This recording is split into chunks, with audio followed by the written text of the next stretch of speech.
যদি রাতের অন্ধকারে আধো ঘুমের মধ্যে কানে এমন একটি মিষ্টি শব্দ বাজে আর সকালে দু চোখ মেলে চাইলে আপনাকে সুপ্রভাত জানায় এমন একটি দৃশ্য, তাহলে সেই অনুভূতিকে কি বলবেন?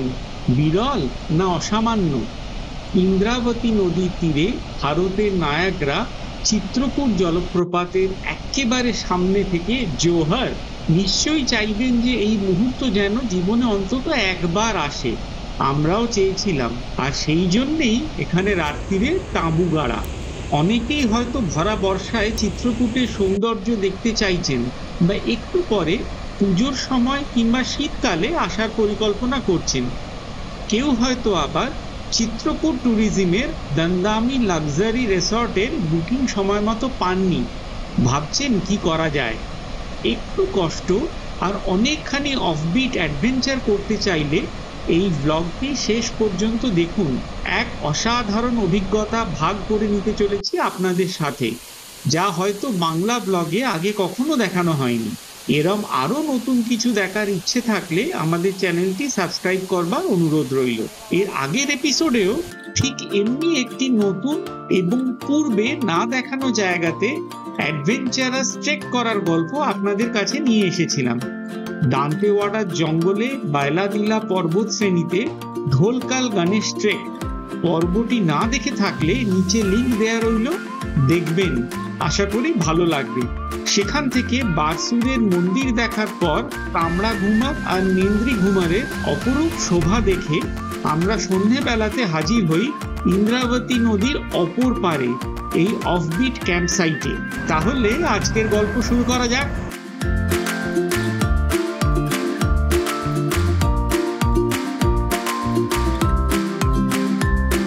ঘুম থেকে উঠে কামু থেকে বেরোতেই অভ্যর্থনা জানালো এই দৃশ্য। এটা একটুও জুম করা নয়। ওই নিচে গাছের ফাঁকে যে পাথুরে নদীর পাড় দেখছেন, ওখানে নামার সিঁড়ি আছে, একটু পরে নামছি। জলপ্রপাতের দিকে মুখ করে দাঁড়ালে আমরা রয়েছি ইন্দ্রাবতী নদীর বাঁ পাড়ে, ফলসের একেবারে সামনে, আনএক্সপ্লোরড বাস্তার দ্বারা চালিত চিত্রকূট অ্যাডভেঞ্চার ক্যাম্পে। এর পরিবেশ ও অবস্থান অদ্বিতীয়। এই জায়গাটি চিত্রকূট ফলসের চিরাচরিত ভিউ পয়েন্ট ও জনসমাগমের সম্পূর্ণ বিপরীত দিকে। দুদিকের ঢিল ছোঁড়া দূরত্ব 500 মিটার হলেও গাড়িতে যাত্রাপথ প্রায় 14 কিলোমিটার লম্বা। সত্যি কথা বলতে গতকাল সন্ধেবেলায় প্রথম দর্শন থেকেই এই জায়গাটার প্রেমে পড়ে গেছি। এত সুন্দর লোকেশন, একদম সামনে থেকে দু চোখ ভরে চিত্রকূটকে আপন করে সারাক্ষণ দেখব কল্পনাও করিনি।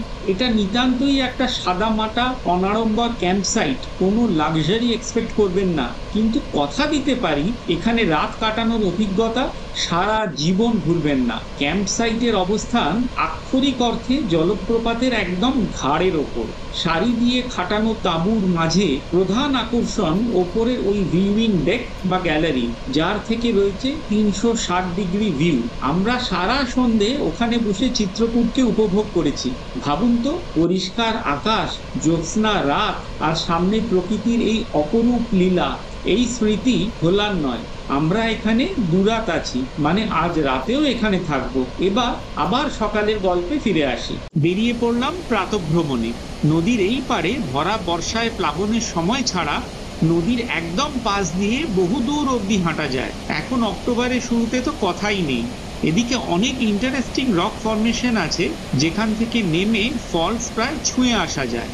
ওড়িশার কালাহান্ডি জেলার দণ্ডকারণ্য পর্বত থেকে উৎপন্ন এই ইন্দ্রাবতীকে বাস্তারের অক্সিজেনও বলা হয়। 535 কিলোমিটার দীর্ঘ এই নদী গিয়ে মিলবে গোদাবরীতে। তবে তার আগে ঠিক সামনে 95 ফিট নিচে আছড়ে পড়ে তৈরি করবে ভারতের নায়াগ্রা 300 মিটার চওড়া অশ্বক্ষুরাকৃতি চিত্রকূট জলপ্রপাত। ওদিকে যে বাড়িঘর আর আলোকস্তম্ভ দেখছেন, ওটাই পর্যটকদের চিত্রকূট দর্শন করবার টুরিস্ট স্পট। আর এদিকে আমরা কেমন একাকিত্ব আর নির্জনতা উপভোগ করছি।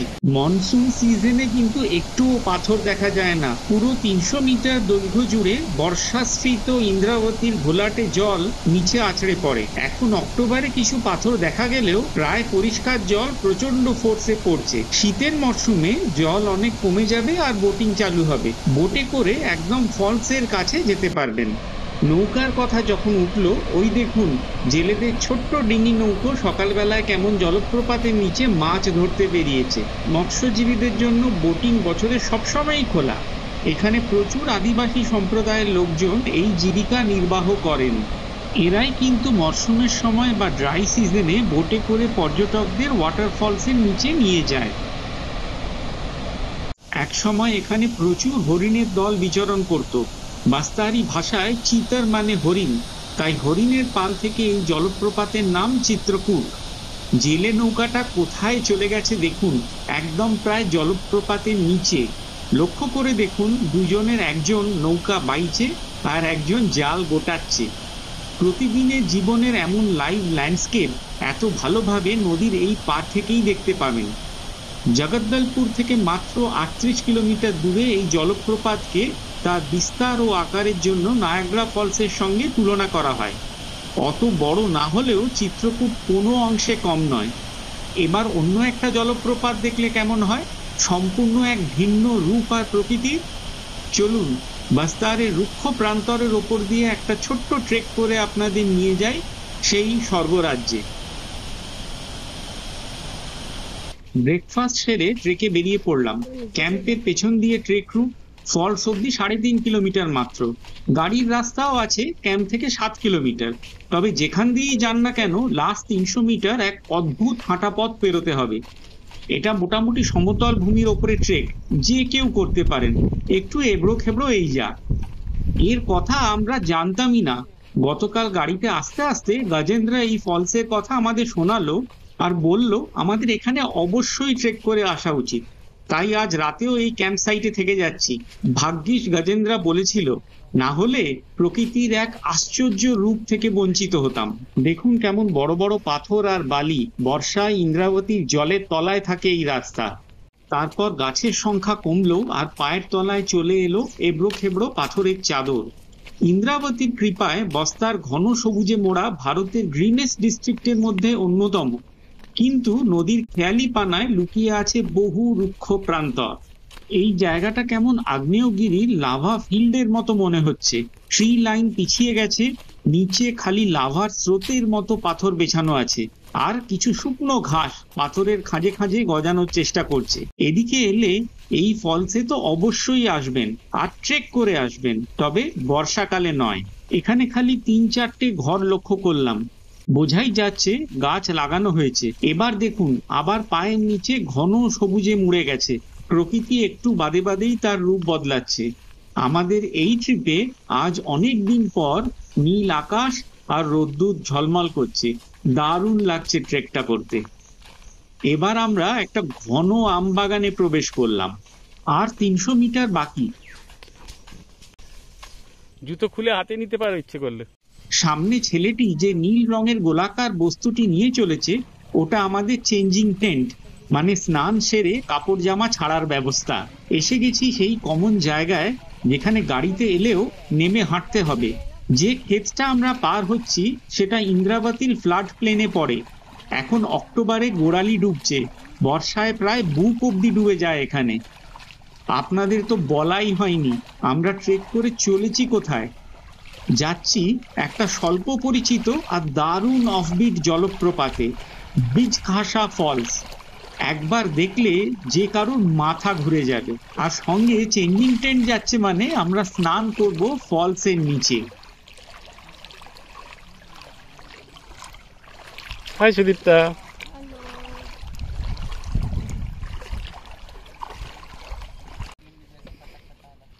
ক্ষেত পেরোতেই আজব ব্যাপার, চারিদিকে খালি পাথর আর ক্যাকটাসের ঝোপ। সামনে থেকে একটা রাস্তা বোল্ডারের ওপর দিয়ে নেমে গেছে বিজঘাসা ফলসের লোয়ার ক্যাসকেডে, আর একটা উঠে গেছে আপার ক্যাসকেডে। আমরা আগে নিচে নামছি।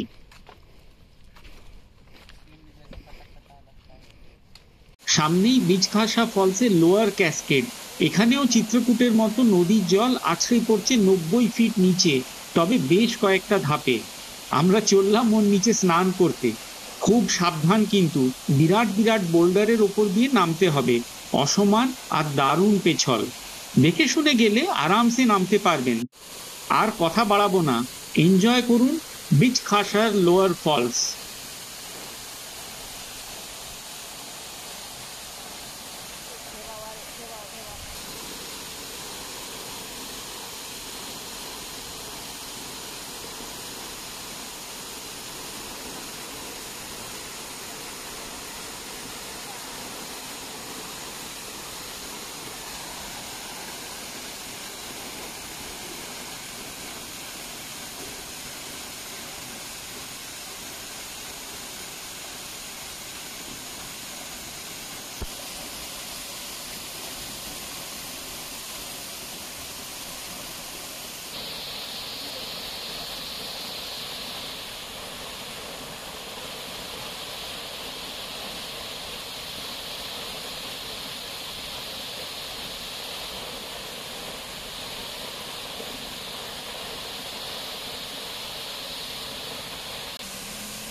কি কেমন লাগলো?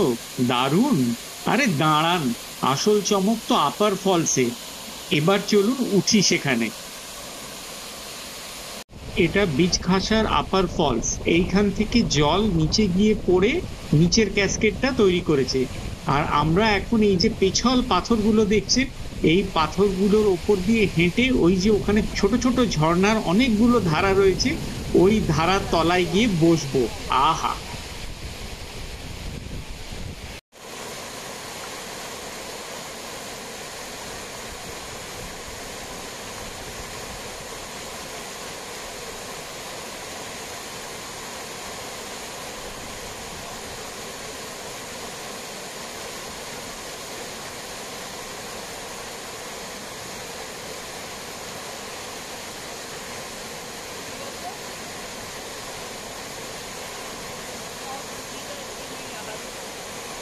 সত্যি বলছি, সেদিন আমাদের এই লিরিল সাবানের বিজ্ঞাপন তৈরি করা থেকে বিরত করতে গজেন্দ্রা আর তার দলবলকে রীতিমতো বেগ পেতে হয়েছিল। অনেক কাকুতি মিনতি করার পর আমরা এখান থেকে উঠেছিলাম। Undoubtedly this was the highlight of our south Odisha and Chhattisgarh trip. हाँ, ऐसे डोकरी दे और वो जो पेड़ वाला है वो डोकरा दे। यहाँ एक नियम ऐसा है कि मतलब जैसे औरत के लिए अलग होता है और जो आदमी के अलग होता है। अच्छा। और उसमें भी मतलब जो शादीशुदा है वो अलग और जो शादी नहीं हुई उसके लिए अलग। अच्छा। मतलब मिक्स नहीं करते हम्म। सबको।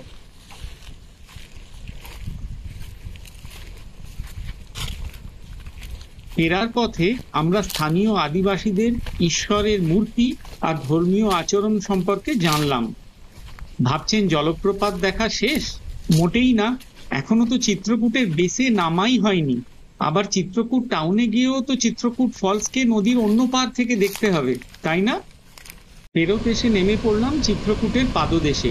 সেই যে সকালে বলেছিলাম ক্যাম্পের সামনে নিচে নেমে যাওয়ার খাড়া সিঁড়ি আছে, একদম ফলসের সামনে পাথুরে বিচে চলে আসতে পারবেন। তবে অবশ্যই ভরা বর্ষায় নদী প্লাবিত হলে এটা সম্ভব নয়। দান্দানি লাক্সারি রিসর্টে একটা খুব সুন্দর নেচার ওয়াক আছে, আর নদীর ডান পাড়ে মানে চিত্রকূটের মেন ভিউইং এরিয়ার দিক দিয়েও নিচে নামা যায়। ওখান থেকেই ড্রাই সিজনে বোটিং করা হয়। কিন্তু এখানে যত কাছ থেকে আর শান্তিতে চিত্রকূটকে আপন করে দেখতে পারবেন, ওদিকে ভিড়ে তা হবে না। আনএক্সপ্লোর্ড বাস্তারের এই চিত্রকূট অ্যাডভেঞ্চার ক্যাম্পের জুড়ি নেই।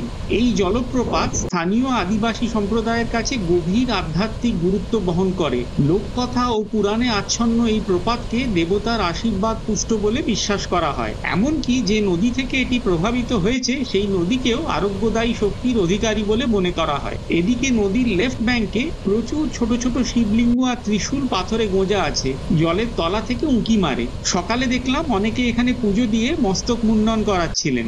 একটা পৌরাণিক গল্প শোনাই আপনাদের। প্রাচীনকালে এখানে প্রচুর চম্পা ও চন্দনের গাছ ছিল। এখানকার প্রাকৃতিক সৌন্দর্যে মোহিত হয়ে স্বর্গ থেকে ইন্দ্রদেব ও দেবী ইন্দ্রাণী এখানে বসবাস করতে নামেন।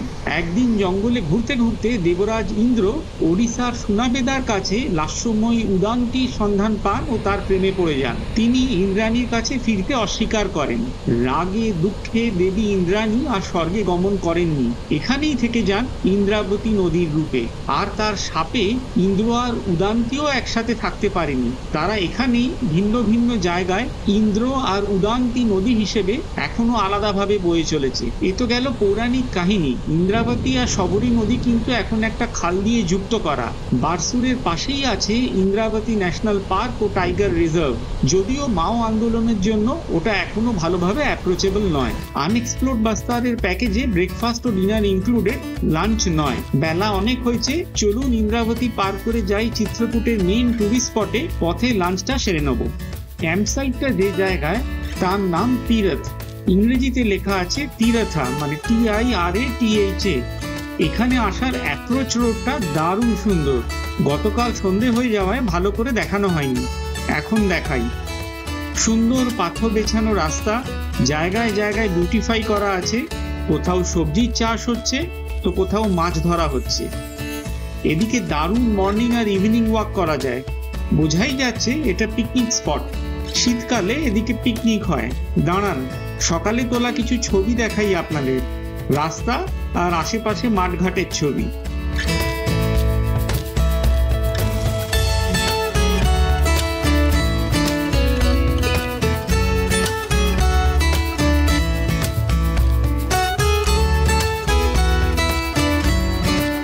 মেন রোড থেকে ভেতর অবধি সব ইম্পর্টেন্ট টার্নে ডাইরেকশন দেয়া আছে, ভুল হবে না, আর গুগল নেভিগেশনের সঙ্গে মিলিয়েও নিতে পারবে।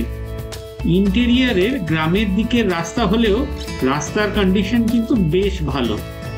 ক্যাম্প থেকে 2 কিলোমিটার না যেতেই মেন রোডে এসে উঠবেন, এখানেও ডিরেকশন দেওয়া আছে। মেন রোডে ওঠার পর 3 কিলোমিটার এগিয়ে আসবে একটা মোড়, যেখান থেকে ডান দিকে ঘুরে ইন্দ্রাবতী নদী ক্রস করে আমরা চিত্রকূট অথবা জগদ্দলপুরের দিকে যাই। মোড় থেকে বাঁ দিকে ঘুরলে রাস্তাটা NH30 কানেক্ট করবে, যেটা জগদ্দলপুর থেকে কোন্ডাগাঁও আর কেশকাল ঘাটি হয়ে রায়পুর গেছে। এবার ইন্দ্রাবতী নদী পেরোতে হবে। ক্যাম্প ছাড়া মোটামুটি 8 কিলোমিটারের মাথায় চলে আসবে ইন্দ্রাবতী নদীর ওপরে এই সেতু। এটা অক্টোবর মাসে বর্ষাস্ফীত ইন্দ্রাবতী নদী। যে দিকটা দেখছেন ওই দিকটা জগদ্দলপুর থেকে জল বয়ে আসছে, আর এই যে আমি ক্যামেরা প্যান করে আস্তে আস্তে ঘোরাচ্ছি, ব্রিজের অন্য দিকটা, ওই দিকে নদীটা গিয়ে চিত্রকূট ফলস থেকে নিচে আছড়ে পড়েছে। ইন্দ্রাবতীর ব্রিজ পেরোলেই আসবে কর্কবুদার মোড়, যেখান থেকে ডান দিকে ঘুরলে 6 কিলোমিটারের মধ্যেই পড়বে চিত্রকূট ওয়াটারফলসের পার্কিং। আর মোড় থেকে যদি বাঁ দিকে মানে আমার ঠিক পেছন দিকে যান, তাহলে 33 কিলোমিটার দূরে সোজা রাস্তায় জগদ্দলপুর সিটি। ক্যাম্প থেকে 11 কিলোমিটার দূরে বাঁ দিকে আসবে চিত্রকূট টু বারসুর রোডের জাংশন। এখান থেকে বারসুর 45 কিলোমিটার। গতকাল সন্ধ্যাবেলায় আমরা এই রাস্তা দিয়েই এসেছি।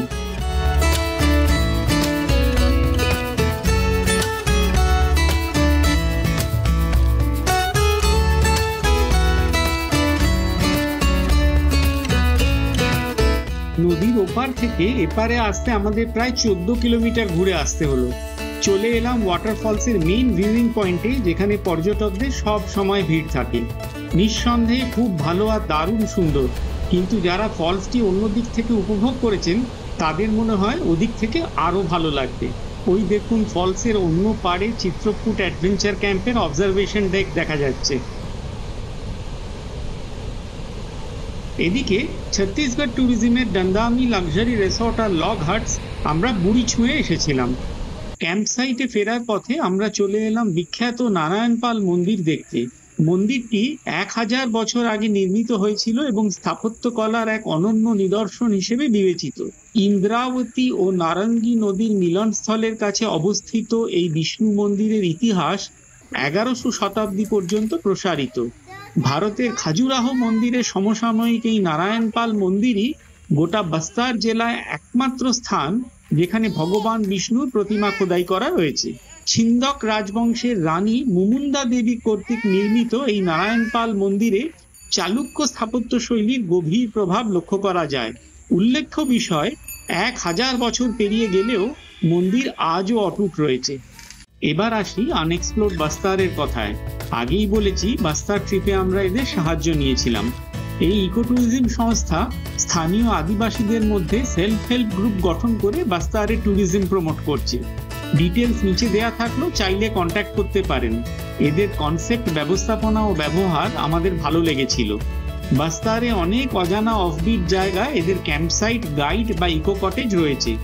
তীরাতে চিত্রকূট অ্যাডভেঞ্চার ক্যাম্প তার মধ্যে একটা। একদমই সাদামাটা কিন্তু পরিষ্কার পরিচ্ছন্ন আর ভীষণ সুন্দর এই ক্যাম্পসাইট। আলাদা টয়লেট ব্লক আছে, ক্লিন ওয়েস্টার্ন টয়লেট সহ। ক্যাম্পে প্রচুর লোক আসেন, সারি দিয়ে তাঁবু পাতা। তাঁবু মোটামুটি খালিই পাওয়া যায়, কারণ ডিমান্ড অনুসারে এক্সট্রা টেন্ট সেট আপ করলেই তো হলো। যদি একটু কষ্ট করতে আর অনেক অ্যাডভেঞ্চার করতে রাজি থাকেন, তবে আমি বলবো অন্তত একটা রাত এখানে কাটিয়ে যাবেন। রাতের চিত্রকূট ও সূর্যোদয়ের সময় চিত্রকূটকে একদম সামনাসামনি দেখতে। না পারলে অ্যাটলিস্ট ডে ট্যুরে ফলসের এদিকে তো অবশ্যই আসবেন, এটা একদম মিস করবেন না। এরমভাবে প্রায় জলপ্রপাতের মূল ধারা ছুঁয়ে আর এত কাছ থেকে প্রকৃতির এই মহিমা ঘন্টার পর ঘন্টা বসে আর অন্য কোথাও থেকে উপভোগ করা একদমই সম্ভব নয়। ঠিকই ধরেছেন, এখনো চিত্রকূটের আশ মেটেনি। আবার চলে এসেছি ফলসের দোরগোড়ায়। সেই যে সকালে বললাম, একদম নিচে না নেমেও পাথরের লেজের ওপর দিয়ে একেবারে সেই জায়গায় আসা যায় যেখান থেকে জল পড়ছে। ওই যে সুদীপ্তা ওপরে বসে, ওখান থেকে নামলাম। নিচে সুন্দরভাবে দেবতাদের স্থান করা আছে, আর ঠিক তার সামনে রয়েছে চিত্রকূট। মনে পড়ে গেল কপালকুণ্ডলার নবকুমারের সেই বিখ্যাত উক্তি, আহা কি দেখিলাম, জন্ম জন্মান্তরেও ভুলিব না। চিত্রকূটের সঙ্গে কাটানো এই 2 রাত ও 1 দিন আমাদের কাছে অবিস্মরণীয়। আশা করি প্রকৃতির এই বিস্ময়ের ভিন্ন এক রূপ আপনাদের সামনে তুলে ধরতে পারলাম। এরম ভিন্ন স্বাদের অভিজ্ঞতার জন্য আমাদের চ্যানেলটি সাবস্ক্রাইব করবার অনুরোধ রইল। ভালো লাগলে হাইক, কমেন্ট ও শেয়ার করুন। আপনাদের মূল্যবান সময়ের জন্য অনেক ধন্যবাদ।